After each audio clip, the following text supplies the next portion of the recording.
The Tuesday Night War has come and gone, and it pretty much went the way that I expected. NXT won the night, numbers-wise. If you were looking for the show with the better in-ring action, Dynamite won that aspect of things. And in the end, both fan bases completely embarrassed themselves. AEW and NXT have not gone head-to-head like this since last year, when Dynamite got bumped up a day for similar reasons. It was due to the MLB playoffs. And Dynamite won that head-to-head battle, as they did most of the head-to-heads the two shows had when they used to run on the same night. And so this time, WWE came prepared. They came loaded for bear, and it also happens to come at a time when they are in the middle of negotiations for their next media rights deal, for Raw and for NXT, either separately or as a package deal. But it looks like both shows are likely leaving USA Network, wherever they end up. WWE has been using main roster talent on the show now for months. They've been trying to make it more attractive to a potential suitor. And here they saw it as an opportunity to kill two birds with one steel chair, to pop a big number, to make the show look really attractive, and to bury AEW. They decided to go for the jugular. And don't let anybody tell you differently. People saying, well, WWE, they don't care about AEW. That's not why they did what they did. They only did it because of the media rights stuff. No. They did it for two reasons. The media rights stuff, absolutely. But if you don't think they did not load this show up on Tuesday for a purpose, then you are being delusional. They went for the jugular. So they added John Cena to the show to be in the corner of Carmelo Hayes for his match with Braun Breaker, who would have Paul Heyman in his corner. They added Cody Rhodes to the show with the tease of a major announcement, something Tony Khan is very familiar with, him and his major announcements. The Undertaker was teased with the gong in the commercial for the show, but he was never actually advertised. He came out at the end of the show. About time that guy got sent down to the PC to learn how to work. Took him long enough. Asuka, she wrestled Roxanne Perez, former NXT Women's Champion. Dominic Mysterio, he wrestled Ilya Dragunov for the NXT Championship. Rhea Ripley made an appearance. Finn Balor made an appearance. LA Knight got added as a surprise guest referee for the NXT title match. Solo Sikoa popped up. Jade Cargill made a brief cameo. And that's not even everyone. It was like a WrestleMania version of NXT. Shawn Michaels and Triple H did everything in their power to ruin Tony Khan's 41st birthday. And based on the way he was reacting on social media this week, I think mission accomplished. Now, I'm old enough to remember the last two head-to-head wars the WWE had. One very brief one with Impact Wrestling that did not end well for Impact. And everybody knew at that time that it was not going to end well for Impact. And I shouldn't even call it a war. It was more of a skirmish than a war. Before that, it was the Monday Night War. And if you didn't live through that period, first of all, I feel sorry for you because it was the most fun time to be a wrestling fan. And the shots the two sides took at each other, they make Tony Khan's tweets look tame by comparison. Because they are. Doesn't mean they don't make him look bad, but his tweets are nothing compared to what was going on 25 years ago. It was fun, though, because Vince McMahon at that time truly did have his back against the wall. He was fighting for his survival. It was a real war between these two companies. And it's not as fun today because we know the WWE is just far too big and makes far too much money for anyone to really ever believably look at them and think that they would be put on the ropes by a competitor. It's just not going to happen. So there's no real drama to it. But this battle this week was not something Tony Khan asked for. He would have much preferred Dynamite not to be bumped out of its usual time slot, but it was out of his hands. This was not a decision of his making. This was a decision of the network's making. So when WWE announced that the first 30 minutes of NXT was going to air commercial-free, Tony Khan said, okay, two can play at this game. And he got TBS to make the first 30 minutes of Dynamite commercial-free. And it was actually closer to 45 minutes that they went commercial-free. Then he went one step further. He added a buy-in pre-show for Dynamite, like he would for a pay-per-view. He put Eddie Kingston in the ring with Minoru Suzuki. Then Nick Hausman on his House of Wrestling website posted a story with the headline, Triple H and Shawn Michaels look to send Tony Khan a message. With a report that a WWE source close to NXT said that that night's show would be, quote, a very clear example of how and why WWE is WWE. and why AEW has a long way to go. Tony Khan responded to this report by tweeting, "Here's my message to them," with an image that said, "bald assholes." Now, I got that reference, so I thought it was funny. Childish, but funny. And for those who still don't know, it was from a Curb Your Enthusiasm episode where these two teenage girls, they ring Larry David's doorbell for Halloween, and they're asking for candy. He refuses to give them any candy because they're clearly too old to be trick-or-treating. And the next morning, he wakes up to his house just has been completely toilet papered, and there's a message spray painted across his front door, or really the front doors, that says, "bald asshole." So Tony Khan is a Curb fan. I've seen him use other memes from the show before. Clearly, he's a fan of the show. So it was getting petty this week. It was getting real petty. And I was entertained by it. And then the ratings came out. And I knew enough at 4 o'clock on Wednesday to hide under a rock because it was going to get ugly. No matter what the numbers ended up being, it was going to get ugly between the incels on both sides. NXT won the night, of course. I mean, when I gave my predictions on the Raw stream Monday night, I said I thought NXT was going to do 1.1 million viewers, and AEW would end up, I think I said somewhere around 700,000, I think is what I predicted for AEW. In the end, both shows disappointed when it came to the numbers. NXT, with all of that star power, John Cena and The Undertaker and Cody Rhodes couldn't even crack 1 million viewers. There was not a single quarter hour on either show, not even the overruns, and they both had overruns, that cracked 1 million. That surprised me, especially on the NXT side. That surprised me. NXT the week before did 857,000 viewers, and that was without all the added names that they had this week. This week they averaged 921,000, so they only added 64,000 to what they did a week earlier. And yes, this time they had competition from AEW, and the baseball game was on. That did 4 million viewers, but I still expected that number to be a little bit higher than it was. Still, though, they easily beat AEW. I mean, it wasn't even close. Dynamite averaged 609,000 overnight viewers, the lowest total the show has done in more than 2 years. You had to expect that might happen because they got bumped to a different night. That's always a killer. I enjoyed both shows. And then the numbers came out. And I'm sure Tony Khan was disappointed. He decided to face them head on.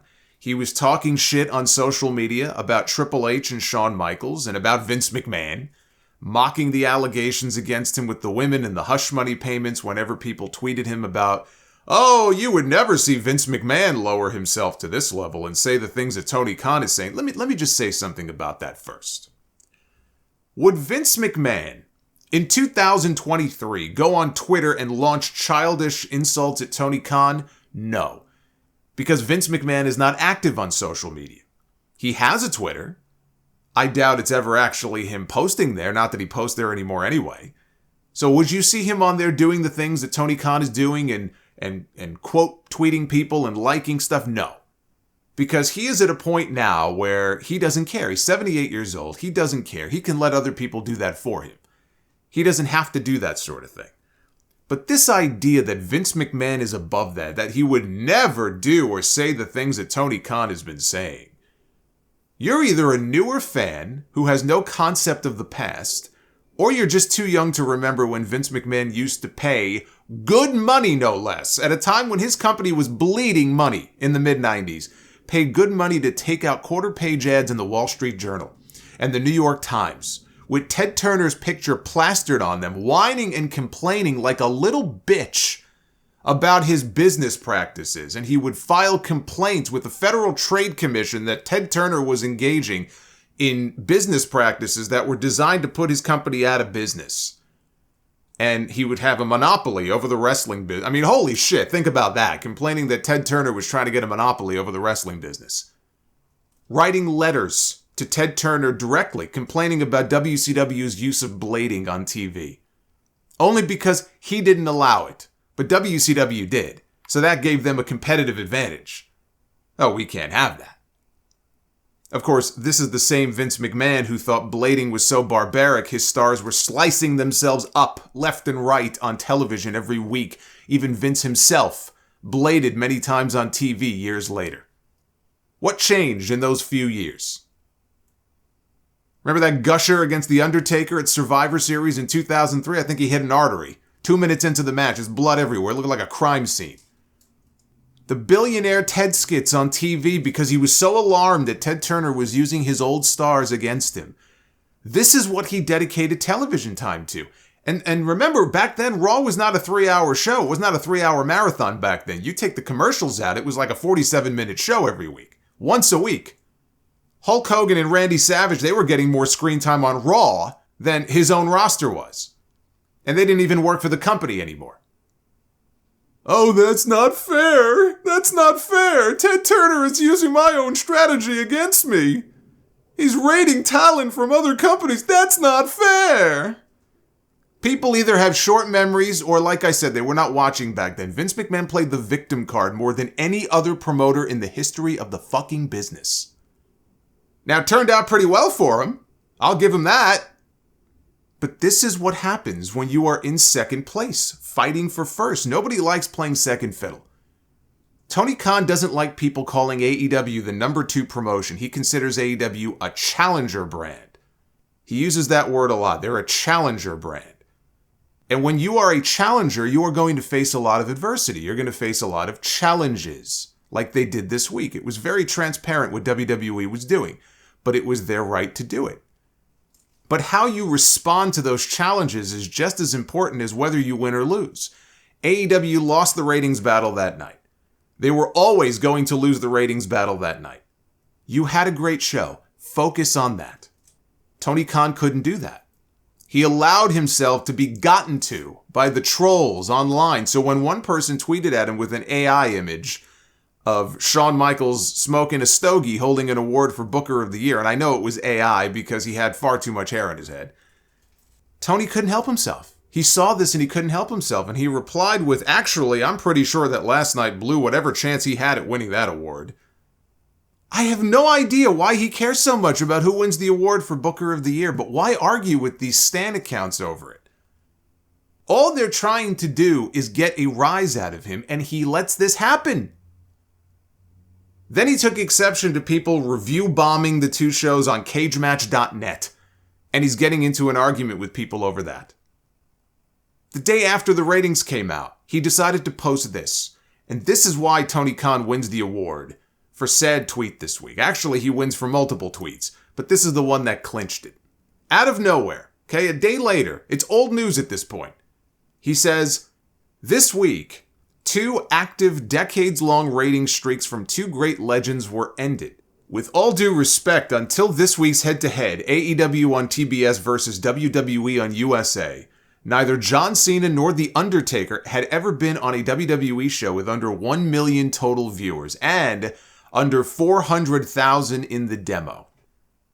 Factually, there's nothing wrong about what he said there, but that doesn't make it any less embarrassing that he took the time to tweet it. Not Vince McMahon taking ads out in the New York Times embarrassing, but still, this is embarrassing. This is not something he needs to waste his time drawing attention to. This is not a hill he needs to die on. Let Meltzer or Mike Johnson or someone like that mention it if they want to, but Tony Khan does not need to be on Twitter 24 hours later crying about the ratings. Especially when people can just as easily turn around and say the same thing about Adam Copeland. His last match in WWE against Sheamus did 2 million viewers. In the main event on Tuesday, his debut did 609,000 viewers. Find me the last time an Adam Copeland match did that low of a number. Right? It goes both ways. I don't know what he was looking to achieve with that tweet other than just to make himself look like a sore loser. And if that was the goal, then hey, congratulations, because it worked. I said it's about how you respond to these situations. The way he responded, even if it's true, makes it sound like he's having a nervous breakdown. He is having a very difficult time coping with this. And all that's doing is giving these people more ammunition to keep coming after him. And it continued. That wasn't even the end of it. It continued on Friday. He posted again. This weekend marks 1 year since the Mayo Clinic saved my mom's life. During her ordeal, many AEW talent came to me alleging WWE tampering, inducing them to break their contracts. I'll never forget these phone calls at her side in the hospital. It's when business became personal for me. This is nothing new. I mentioned it last year after she came home. It's relevant today because she checked in for surgery 1 year ago today. As I've mentioned several times since, the Mayo Clinic are heroes, and thanks to them, her recovery from a very grim outlook has been a miracle. I'm very happy to hear that Tony Khan's mother survived, and I hope that she is doing well. I think that is a wonderful thing. But why even mention WWE in a tweet like that? He seems to be implying that because of the timing of what was happening with him a year ago and his mom, that WWE seized on that. They knew about that and they seized on it. And they tried to get people to ask out of their contracts thinking that he might go for it. I guess in a moment of weakness. We know that William Regal did. So we know at least one person did. And Tony did let him leave because he has great respect for Mr. Regal. But he was taking this personally even before that. If you watch the Brawl Out scrum, which happened about a month before his mom went into the hospital and a month before his birthday, when he started taking questions after CM Punk's meltdown, when he talked about how he works with children, and boy, he wasn't kidding, Tony made it very clear then that he takes this stuff personally when he was talking about WWE running the same weekend as him, and that's when he made the comment that, you know, he got a taste of the same medicine that Jim Crockett Promotions took from WWE, but you know, he has a lot more effing money than Crockett did, and how he's not going to sit back and take this effing shit. That happened at that scrum a month before. So this was personal to him even before that. Then he posted again. He was not finished. By this point, half the roster was probably dreading their notifications. Like, oh God, Tony, not again. This last one actually, I think, explains a lot. Not that I should be surprised, but the same WWE avatar accounts that spam me every day, no matter what I say or what it's about, now turning their wrath to mom recovering from a near-death experience is why I straight hate these people to the bottom of my heart with all my soul. I didn't see the comments. The cowards who posted them deleted them, but anyone making snide comments about the man's mother is scum. And if they were walking down the street and a bolt of lightning struck them, nothing of value would be lost. But I think that was very illuminating about why he posts the things that he does. You know, Tony Khan is my age. Okay, I was born 4 days before he was. So we're part of the same generation. Like, we grew up as wrestling fans during the days of RSPW and online chat rooms and message board forums, and Tony has talked about posting on message boards a lot in his younger days.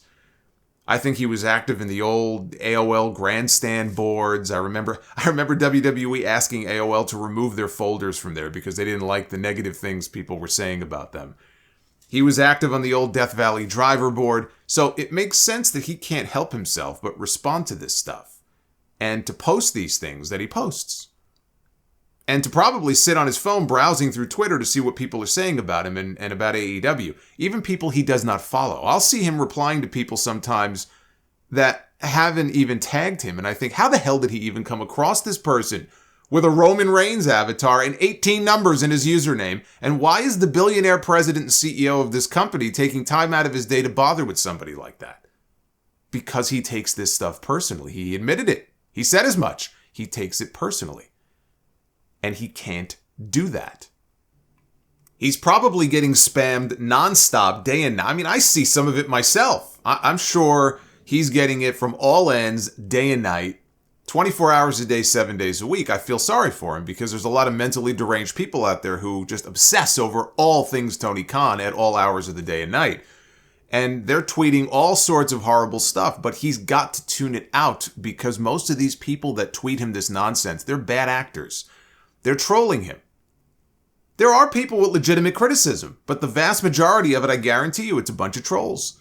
And you can never win an argument with a troll. It's like these WWE stans and the AEW stans. And I go back and forth on which ones are worse. There are days where the WWE stans are insufferable, and then the next day, these AEW stans are 10 times worse.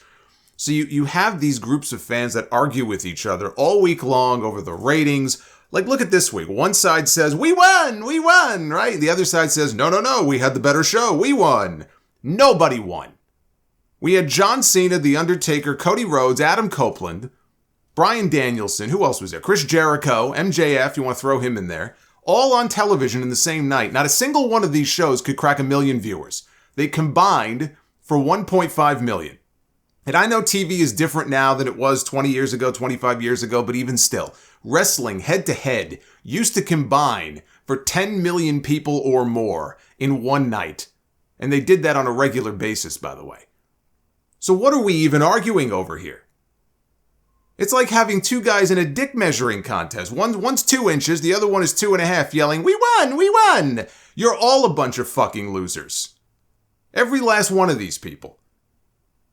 Tony Khan takes this personally because WWE is messing with him, and the WWE stans are trying to get under his skin, and it's working.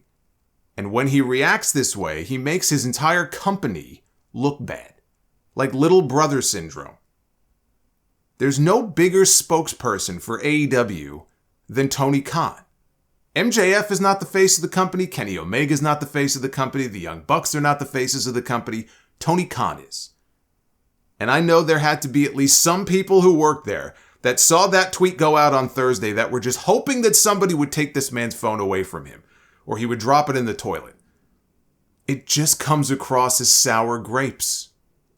Before Tuesday, all of this back and forth, I thought it was amusing. After Tuesday, it's just sad. And it's sad that he allows a bunch of trolls and bot accounts to distract him so much. The worst thing that you could do is to let that get under your skin. It's tough. I know it's tough. But you can't let it happen. Joe Schmo on Twitter might not know any better, but someone in his position should. You're the leader of this company. Act like it.